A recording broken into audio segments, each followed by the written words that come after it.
Shalom dan selamat pagi. Pimpinan majelis mengucapkan selamat hari Minggu dan selamat beribadah bagi kita semua pada hari ini, Minggu 26 Juli 2020. Yang memimpin kita dalam ibadah pada minggu ini yaitu Ibu Pendeta Christina Menginte MTH. Mari sidang jemaat, saya mengundang kita untuk berhimpun menghadap Allah, dan mari kita bangkit berdiri. Kita memuji Tuhan dari nyanyian rohani 2 ayat yang pertama. Ya Tuhan, kami puji nama-Mu besar.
Ibadah ini berlangsung dalam nama Bapa, Anak, dan Roh Kudus. Amin. Salam sejahtera bagi kamu sekalian. Dan bagimu juga. Mari kita bermazmur secara berbalasan. Kita membuka Mazmur 105 pada ayat yang pertama sampai ayatnya yang ke-11. Mazmur 105 ayat yang pertama sampai ayat yang ke-11.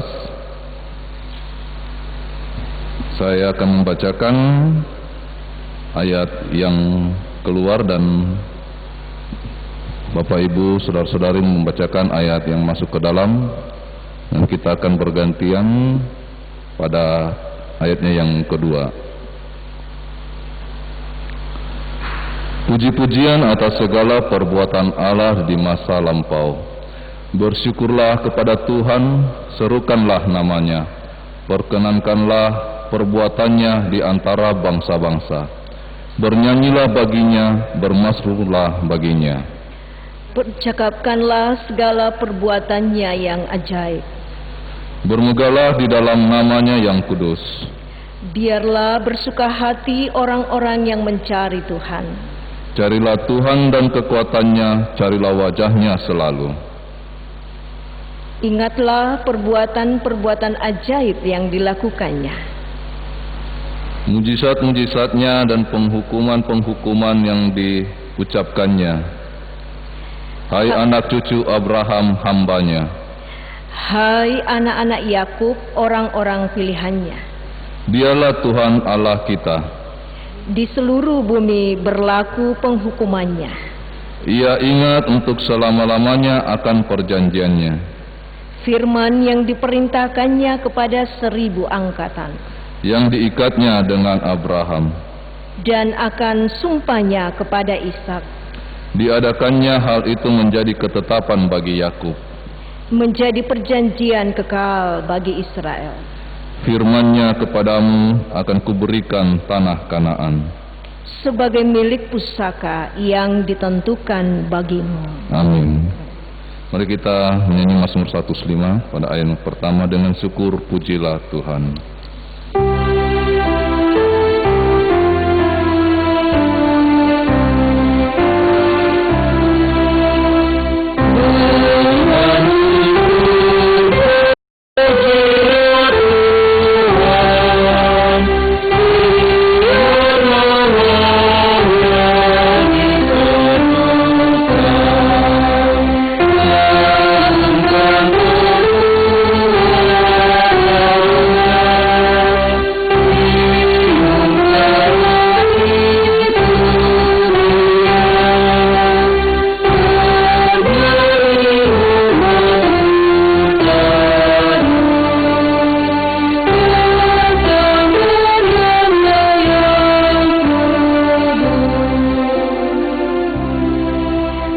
Tuhan, marilah bangkit berdiri bersama kita dengarkan dan aminkan hukum kasih yang terdapat dalam Matius 22 ayat 37 sampai ayatnya yang ke-40. Kasihilah Tuhan Allahmu dengan segenap hatimu dan dengan segenap jiwamu dan dengan segenap akal budimu. Itulah hukum yang terutama dan yang pertama. Dan hukum yang kedua yang sama dengan itu ialah, kasihilah sesamamu manusia seperti dirimu sendiri. Pada kedua hukum inilah tergantung seluruh Taurat dan kitab para nabi. Amin. Jadilah Tuhan kehendak-Mu.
Saudara-saudara, dengan penuh kerendahan hati, marilah kita mengaku dosa kita di hadapan Tuhan.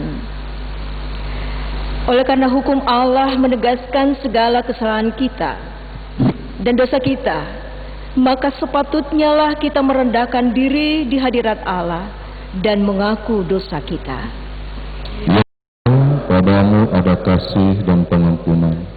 Kasihilah kami ya Bapa, menurut rahmat-Mu yang besar. Tuhan adalah penyayang dan pengasih, panjang sabar dan berlimpah kasih setia. Seperti Bapa sayang kepada anak-anaknya, demikian Tuhan sayang kepada orang-orang yang takut akan Dia. Marilah kita muliakan Tuhan melalui NKB nomor 17, Agunglah Kasih Allahku.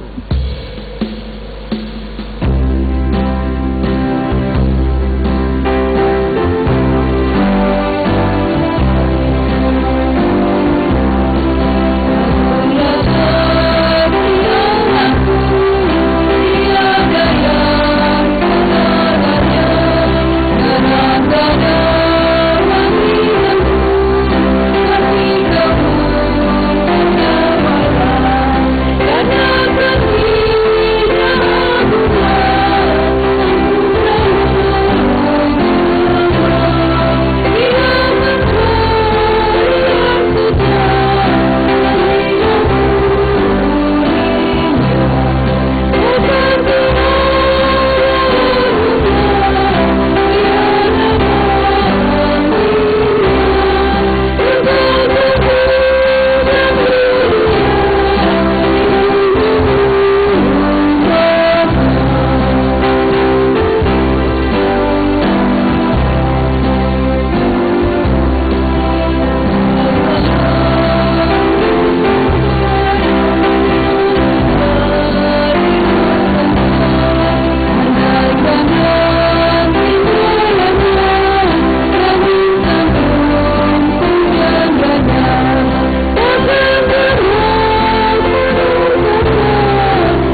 saatnya kita mempersembahkan ungkapan syukur kita melalui persembahan.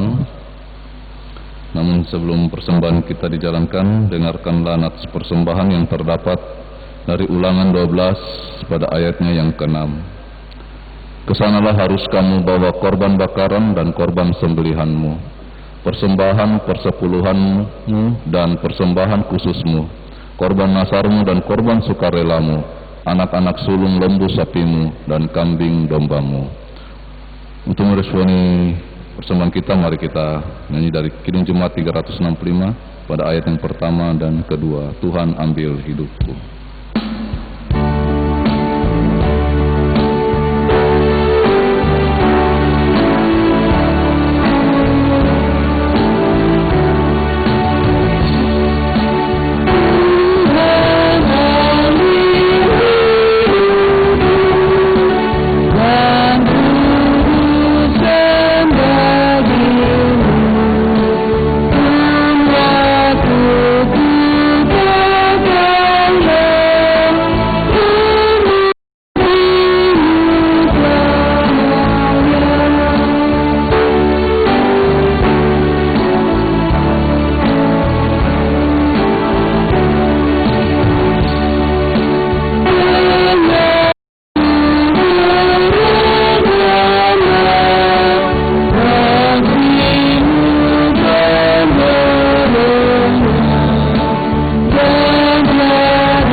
Mari kita berdoa.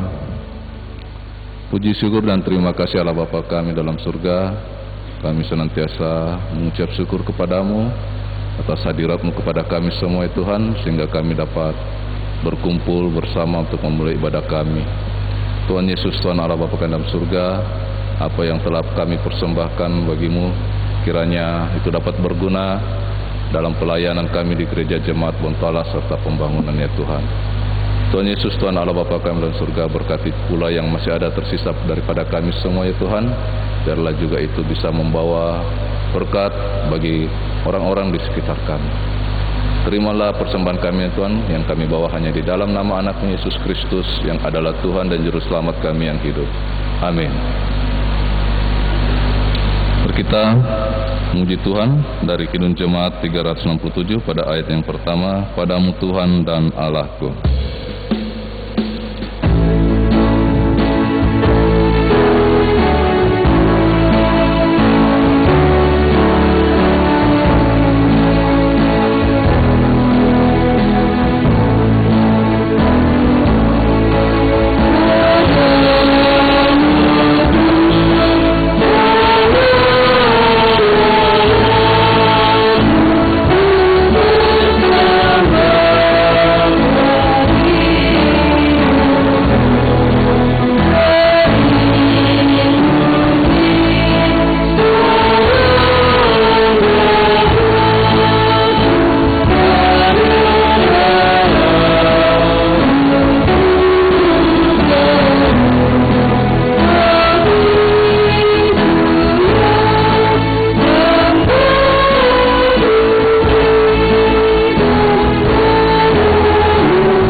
Saudara-saudara kekasih Tuhan, saatnya mempersiapkan bagian Alkitab dan juga hati, jiwa, dan raga kita.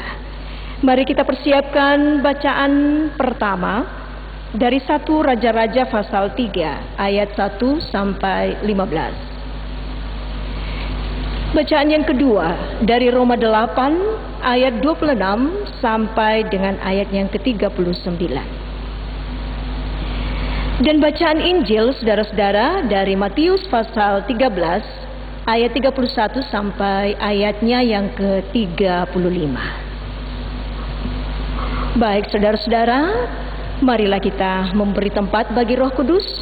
Mari kita berdoa.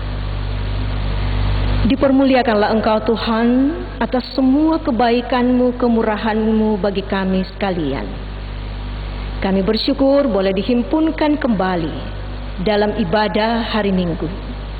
Kami siap untuk membaca firman kebenaran-Mu.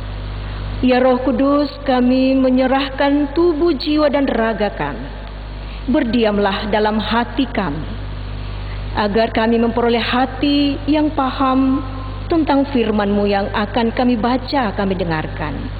Firman-Mu akan menerangi seluruh kehidupan kami. Tuhan memberkati kami, hamba-hamba-Mu yang telah siap untuk memberitakan firman-Mu. Berkati setiap hamba-hamba Tuhan yang mempersiapkan diri mendengar dan menikmati firman kebenaran ini. Ampuni segala salah dosa kami Tuhan. Berbicaralah kepada kami.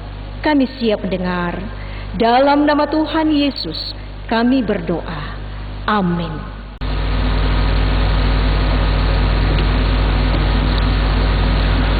Pembacaan kita yang pertama terambil dari Perjanjian Lama 1 Raja-Raja pasal 3 ayat 1 sampai ayat yang ke-15. Doa Salomo memohon hikmat. Lalu Salomo menjadi menantu Firaun, raja Mesir. Ia mengambil anak Firaun dan membawanya ke kota Daud, sampai ia selesai mendirikan istananya dan rumah Tuhan dan tembok sekeliling Yerusalem. Hanya bangsa itu masih mempersembahkan korban di bukit-bukit pengorbanan, sebab belum ada didirikan rumah untuk nama Tuhan sampai pada waktu itu. Dan Salomo menunjukkan kasihnya kepada Tuhan dengan hidup menurut ketetapan-ketetapan Daud, ayahnya. Hanya ia masih mempersembahkan korban sembelihan dan ukupan di bukit-bukit pengorbanan. Pada suatu hari raja pergi ke Gibeon untuk mempersembahkan korban, sebab disitulah bukit pengorbanan yang paling besar. 1000 korban bakaran dipersembahkan Salomo di atas mezbah itu. Di Gibeon itu Tuhan menampakkan diri kepada Salomo dalam mimpi pada waktu malam. Berfirmanlah Allah, "Mintalah apa yang hendak kuberikan kepadamu." Lalu Salomo berkata, "Engkaulah yang telah menunjukkan kasih setiamu yang besar kepada hamba-Mu Daud ayahku, sebab ia hidup di hadapan-Mu dengan setia, benar dan jujur terhadap Engkau, dan Engkau telah menjamin kepadanya kasih setia yang besar itu dengan memberikan kepadanya seorang anak yang duduk di tahtanya seperti pada hari ini. Maka sekarang, ya Tuhan Allahku, Engkaulah yang mengangkat hamba-Mu ini menjadi raja, menggantikan Daud, ayahku, sekalipun aku masih sangat muda dan belum berpengalaman. Demikianlah hamba-Mu ini berada di tengah-tengah umat-Mu yang Kau pilih, suatu umat yang besar, yang tidak terhitung dan tidak terkira banyaknya. Maka berikanlah kepada hamba-Mu ini hati yang faham menimbang perkara untuk menghakimi umat-Mu dengan dapat membedakan antara yang baik dan yang jahat. Sebab siapakah yang sanggup menghakimi umat-Mu yang sangat besar ini? Lalu adalah baik di mata Tuhan bahwa Salomo meminta hal yang demikian. Jadi berfirmanlah Allah kepadanya, oleh karena engkau telah meminta hal yang demikian dan tidak meminta umur panjang atau kekayaan atau nyawa musuhmu, melainkan pengertian untuk memutuskan hukum, maka sesungguhnya aku melakukan sesuai dengan permintaanmu itu. Sesungguhnya aku memberikan kepadamu hati yang penuh hikmat dan pengertian, sehingga sebelum engkau tidak ada seorang pun seperti engkau, dan sesudah engkau takkan bangkit seorang pun seperti engkau. Dan juga apa yang tidak kau minta aku berikan kepadamu, baik kekayaan maupun kemuliaan, sehingga sepanjang umurmu takkan ada seorang pun seperti engkau di antara raja-raja. Dan jika engkau hidup menurut jalan yang kutunjukkan dan tetap mengikuti segala ketetapan dan perintahku, sama seperti ayahmu Daud, maka aku akan memperpanjang umurmu. Lalu terjagalah Salomo, ternyata ia bermimpi, Sekembalinya ke Yerusalem, berdirilah ia di hadapan tabut perjanjian Tuhan. Dipersembahkannya korban-korban bakaran dan korban-korban keselamatan. Kemudian ia mengadakan perjamuan bagi semua pegawainya. Amin.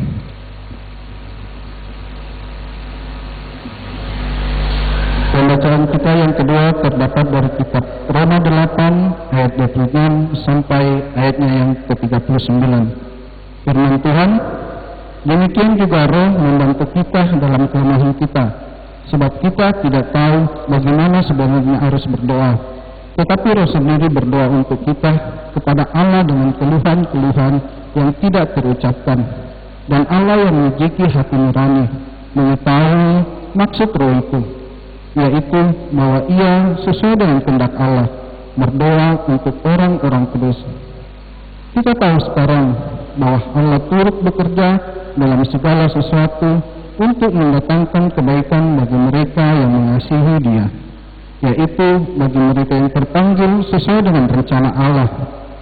Sebab semua orang-orang yang dipilihnya dari semula, mereka yang ditentukannya dari semula untuk menjadi serupa dengan gambar anaknya, supaya ia, anaknya itu, menjadi yang sulung di antara banyak saudara.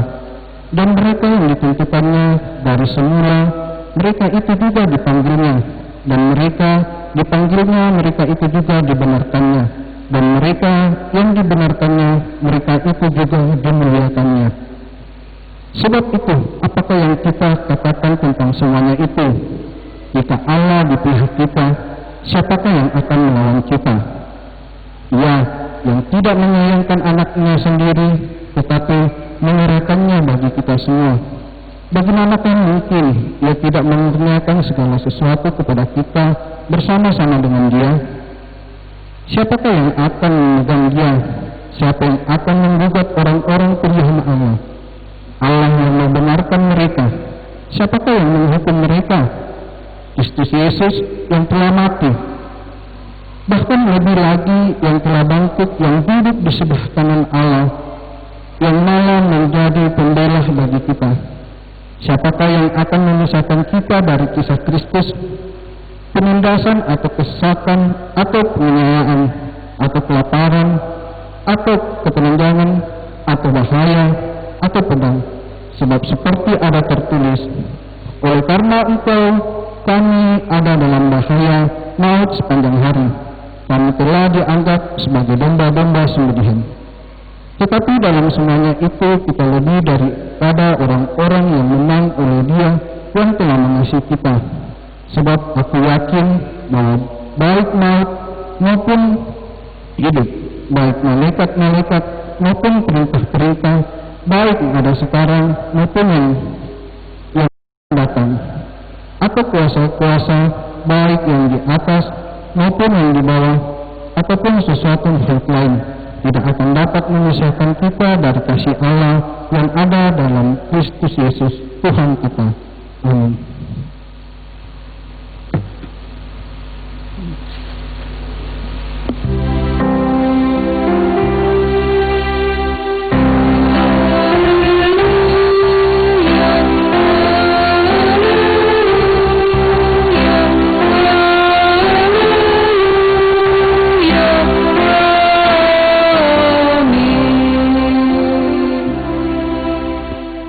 Marilah bangkit berdiri saudara-saudara untuk mendengarkan Injil Kristus Yesus dari Matius pasal 13 ayat 31 sampai dengan ayatnya yang ke-35. Firman Tuhan, perumpamaan tentang biji sesawi dan ragi.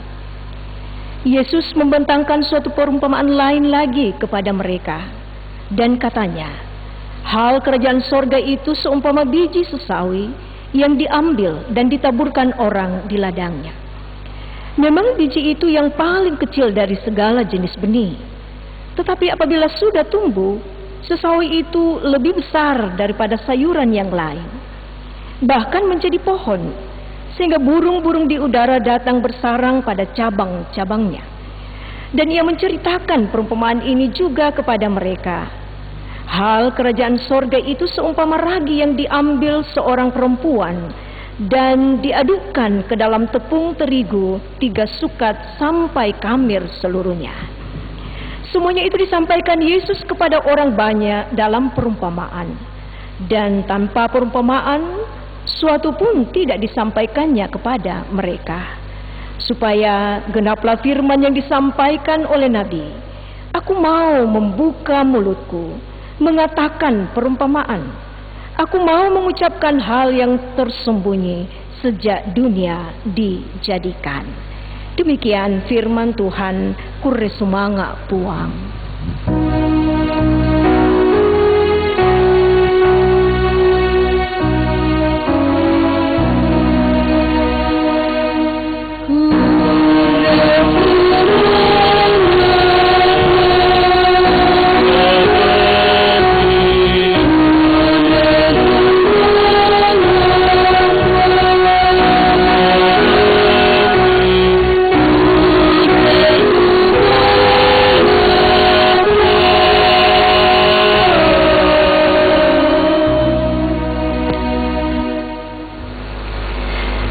Shalom saudara-saudara, puji Tuhan kita boleh berjumpa kembali dalam hari Minggu ini dalam keadaan sehat dan penuh sukacita.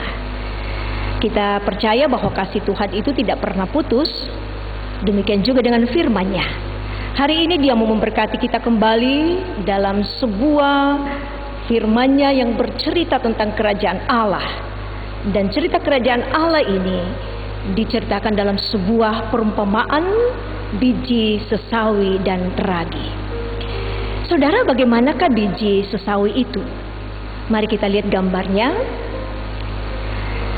Biji sesawi ini sangat kecil. Diameternya itu kurang dari 0,5 milimeter. Jadi bisa dibayangkan bagaimana kecilnya, saudara-saudara. Dan ketika itu ditanam dan bertumbuh, hasilnya akan seperti ini. Bentuknya akan menjadi sebuah pohon yang besar. Dan itu berarti bahwa dari sesuatu yang kecil, dia akan menjadi pohon yang besar. Dan Tuhan Yesus sendiri mengatakan bahwa ditempati oleh burung-burung bernaung. Dan lihat, tentu buahnya bisa dinikmati, bisa juga ditempati oleh kita bernaung, oleh manusia bernaung di bawahnya. Nah, saudara-saudara, makin besar, makin banyak manfaat yang dirasakan dari biji sesawi. Lalu yang kedua, saudara-saudara, Tuhan Yesus mengangkat perumpamaan tentang ragi.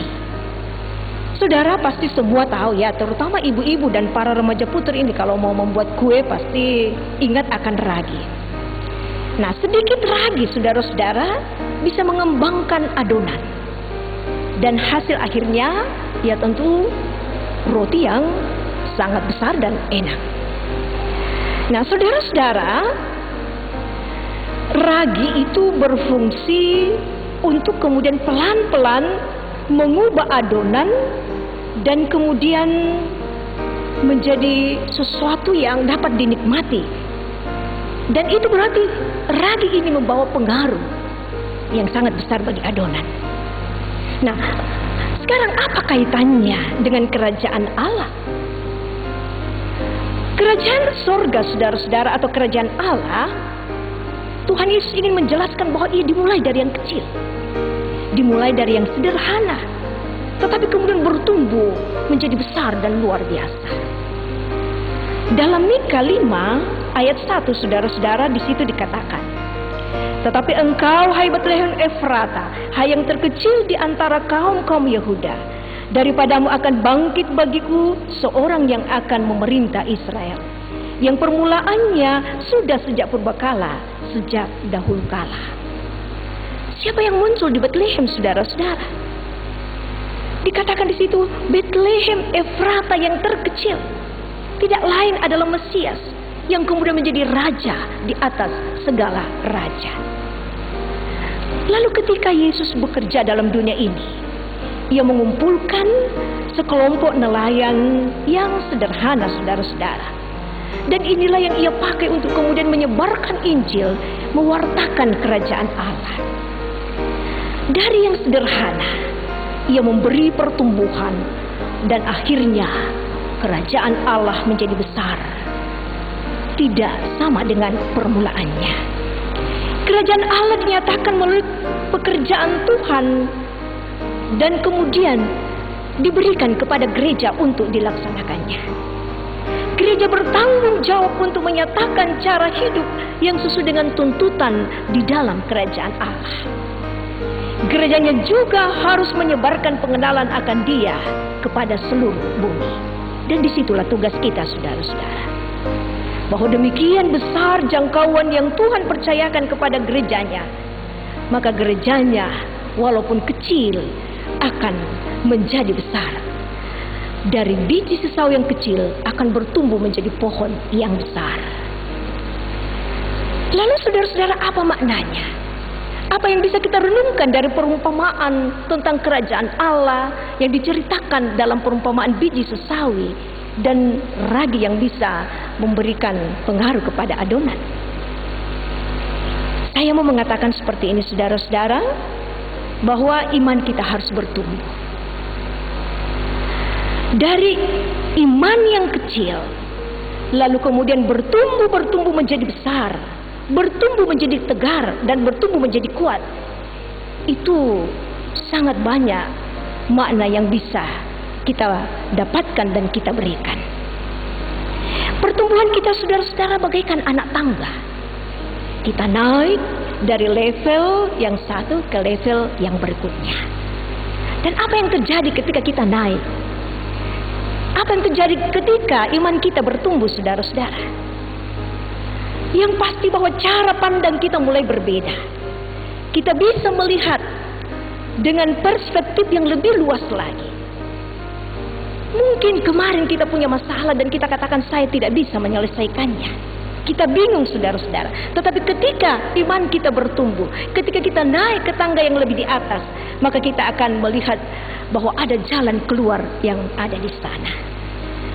Cara pandang kita, saudara-saudara, bisa menjadi lebih jauh. Visi kita jauh lebih besar. Semakin kita bertumbuh, cara berpikir kita semakin berbeda. Dulu kita mungkin sering berpikir negatif, tetapi di atas ketinggian kita mulai berpikir secara positif. Dulu mungkin kita hanya berpikiran tidak bisa keluar dari masalah, pikiran kita buntu. Sekarang kita punya banyak ide. Dulu kita merasa gampang sensi, ya gampang galau. Tetapi kemudian sekarang kita bisa melihat bahwa ternyata kita bisa feel happy, kita bisa feel good, dan feel positif. Itu artinya orang yang memang bertumbuh dalam iman, saudara-saudara. Itulah yang namanya iman bertumbuh dalam hikmat. Semakin ke atas, semakin berhikmat. Itu hal yang pertama, saudara-saudara. Dan hal yang kedua, bahwa kita harus memberi pengaruh positif di mana kita berada. Kita harus menciptakan damai di mana kita berada. Kita harus menciptakan kasih di mana kita berada. Kita harus menciptakan sukacita di mana kita berada. Dan dampak-dampak inilah, saudara-saudara, yang disebut dengan buah. Sekecil apapun talenta yang saudara miliki, sekecil apapun talenta-talenta yang saudara sudah dapatkan, maka marilah kita kembangkan, karena Tuhan sendiri yang akan membuatnya besar. Percaya, saudara-saudara, bahwa Roh Kudus akan menolong kita semua. Karena itu, marilah kita tetap teguh, sekalipun kita merasa bahwa kita kecil, kita tidak punya apa-apa. Tetapi jika kita mau dipakai oleh Tuhan, maka kita akan menghasilkan buah. Tuhan memberkati kita semua. Amin. Saudara-saudara, mari sejenak kita satukan hati. Kita masuk dalam saat teduh. Andaikan semua orang Kristen memberitakan Injil, semua memberi pengaruh melalui kebenaran firman Tuhan, semua hidup dengan cara yang baik dan suci, semua terus memperkenalkan siapa Allah kepada orang-orang di sekitarnya, maka kerajaan sorga pun akan makin mempengaruhi dunia ini. Mempengaruhi dengan cara yang tenang, diam, tetapi terus-menerus tanpa kenal lelah dan tanpa berhenti satu hari pun. Maka kerajaan sorga tercipta dalam kehidupan ini. Amin. Saudara-saudara, marilah kita naikkan syafaat kita. Mari satukan hati, kita berdoa. Syukur ya Bapa, kami persembahkan di hadapan hadirat-Mu, oleh karena Tuhan mengaruniakan hari yang baru, hari yang penuh dengan sukacita, di mana kami boleh bersama-sama berkumpul, memuji membesarkan nama Tuhan. Sekalipun hingga pada saat ini, kami masih menikmati melalui ibadah virtual. Kami bersyukur untuk firman-Mu yang Engkau perdengarkan bagi kami sekalian. Mampukan kami untuk sungguh-sungguh peka terhadap kehendak-Mu.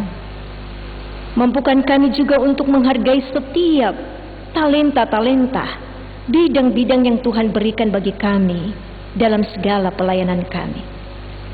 Biarkanlah kami melayani-Mu dengan giat, meskipun di dalam bidang-bidang yang Tuhan berikan bagi kami, atau talenta-talenta yang Tuhan berikan bagi kami, sederhana di mata sesama kami. Biarlah kami dipakai oleh Tuhan setiap saat untuk memberitakan firman kebenaran, berita sukacita dalam sepanjang kehidupan kami, sehingga kami boleh menampakkan kerajaan sorga di mana kami berada. Ya Tuhan, kami berdoa membawa ke dalam tangan kasih Tuhan untuk semua kehidupan jemaat, melalui pekerjaan kami sehari-hari, baik sebagai pegawai negeri sipil, pegawai swasta, pun melalui segala usaha-usaha, bisnis dan lain-lain yang jemaat Tuhan kerjakan. Ke dalam tangan-Mu kami serahkan. Kami berdoa dengan dimulainya proses ajaran baru bagi siswa dan murid-murid. Ke dalam tangan-Mu kami berserah. Tuhan, Engkau melihat kerinduan anak-anak kami untuk memulai kembali pendidikan di sekolah. Tapi kami hanya mampu berserah kepadamu. Nyatakan yang terbaik bagi kami semua, Tuhan. Kami pun berdoa menyerahkan segala pergumulan-pergumulan kami bagi saudara-saudara kami yang bergumul karena sakit penyakit, baik yang masih berada dalam usia muda, juga yang berada dalam usia yang sudah lanjut. Kami serahkan ke dalam tangan kasih-Mu saudara-saudara kami yang sedang berduka cita, bahkan yang sedang bergumul dengan masalah ekonomi, yang mencari pekerjaan dan lain sebagainya. Semua gumul ini Tuhan kami taruhkan di bawah kaki salib-Mu. Jawabannya adalah semua ada pada Tuhan. Karena itu karuniakan kami hati yang besar untuk senantiasa berserah. Kami pun tahu Tuhan bahwa di balik gumul kami ada banyak kebahagiaan yang Tuhan berikan bagi kami. Kami mau juga bersyukur kepadamu Tuhan atas semua sukacita yang dinikmati oleh jemaat Tuhan. Ada yang berulang tahun, dan ada juga yang merasakan sukacita dalam rumah tangga oleh karena pertambahan usia pernikahan mereka. Bersyukur atas kesehatan, bersyukur atas kekuatan, dan juga semua keberhasilan-keberhasilan yang Tuhan berikan sebagai hari-hari mengisi kebahagiaan kami. Oh Bapa di sorga, kami ingin menyerahkan ke dalam tangan kasih-Mu untuk semua gumul kami bersama dengan pemerintah kami. Berkatilah pemerintah agar tetap memberi yang terbaik bagi bangsa dan negara kami. Ya Tuhan, hanya ke dalam tangan-Mu kami menyerahkan pergumulan besar dunia, bangsa, dan bahkan kami selaku jemaat. Pelihara kami dalam masa-masa pandemi ini. Bapa, berkati pelayanan kami saat ini. Berkati semua yang boleh mengambil dalam pelayanan. dan berkatilah semua orang yang boleh menikmati pelayanan ini. Inilah kami Tuhan yang datang bersyukur kepadamu, menyerahkan seluruh permohonan kami. Kami bawa dalam nama Tuhan Yesus Juru Selamat kami yang hidup, yang sudah mengajar kami berdoa bersama demikian. Bapa kami yang di sorga, dikuduskanlah namamu, datanglah kerajaanmu, jadilah kehendak-Mu di bumi seperti di sorga. Berikanlah kami pada hari ini makanan kami yang secukupnya, dan ampunilah kami akan kesalahan kami, seperti kami juga mengampuni orang yang bersalah kepada kami. Dan janganlah membawa kami ke dalam pencobaan, tetapi lepaskanlah kami daripada yang jahat. Karena Engkau yang punya kerajaan dan kuasa dan kemuliaan sampai selama-lamanya. Amin. Marilah saudara-saudara kita bangkit berdiri untuk menerima pengutusan dan berkat dari Tuhan. Saudara, dengarkanlah petunjuk hidup baru dari Yohanes pasal 15 ayat 4. Tinggallah di dalam aku dan aku di dalam kamu. Sama seperti ranting tidak dapat berbuah dari dirinya sendiri kalau ia tidak tinggal pada pokok anggur. Demikian juga kamu tidak berbuah jikalau kamu tidak tinggal di dalam aku. Marilah kita menyanyikan NKB 34, Setiamu Tuhan tiada bertara.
Saudara-saudara, pergilah, tinggikanlah Kristus dalam hidupmu melalui cara hidup yang berkenan bagi Kristus, dan terimalah berkat-Nya.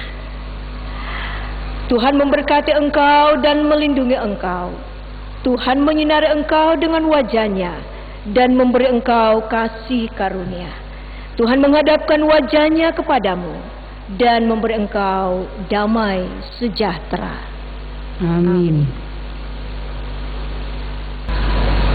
Terpuji Allah kita yang mulia di tengah ibadah raya kita pada minggu ini. Kita bersyukur kepada Tuhan yang telah mengutus hambanya Ibu Pendeta Christina Manginte MTH yang telah membawakan firman.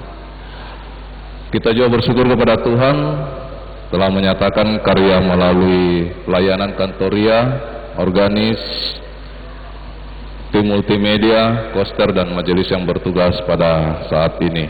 Kembalilah dengan penuh sorak-sorai atas kemenangan iman kita. Tuhan Yesus memberkati kita semua. Untuk menutup ibadah kita, mari kita menyanyi dari PKJ 165 ayat 1 dan 2, Janji yang Manis. Amin.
Terima kasih, selamat hari Minggu. Tuhan Yesus memberkati kita semua.